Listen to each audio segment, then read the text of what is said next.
après avoir observé de plus près la vanne Force Control de la marque Truma lors d'une précédente vidéo, nous allons rester aujourd'hui sur le thème de ce fabricant avec cette fois les erreurs que beaucoup d'entre nous connaissent bien, étant donné qu'il est vite possible de se retrouver avec un code étrange s'affichant sur notre commande de chauffage Truma. W517H, W255H, etc. Un langage un peu abstrait que nous allons décrypter ensemble et surtout procéder à l'explication pour remettre les choses en état de fonctionnement lorsque votre système est en erreur.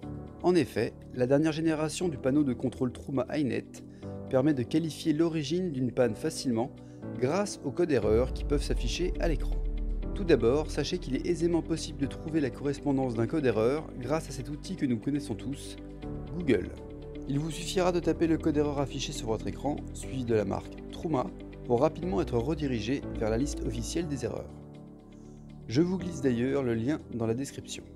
Les codes erreurs les plus courants sont le 517 et le 255, qui correspondent respectivement à un problème d'alimentation en gaz pour le premier et un problème d'alimentation en 12 volts pour le second.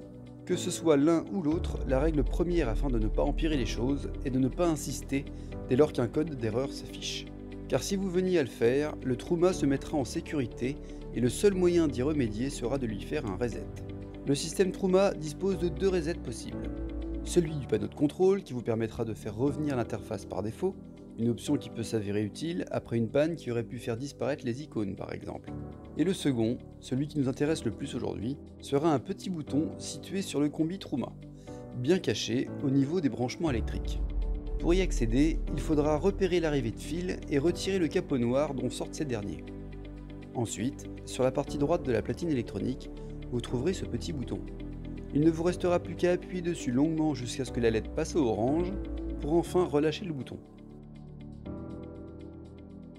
Une fois relâché, appuyez de nouveau jusqu'à ce que la LED passe au vert. C'est bon, c'est réinitialisé. Pour éviter le plus possible ce genre de manœuvre, il faudra donc systématiquement s'assurer, avant le démarrage du chauffage chauffe-eau Truma, que ce dernier est bien alimenté en 12 volts et en gaz.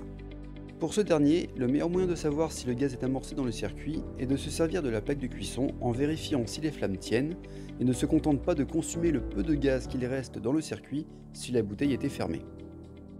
A noter que le système anti-crash s'est peut-être déclenché sans que vous le sachiez, venant couper l'arrivée de gaz.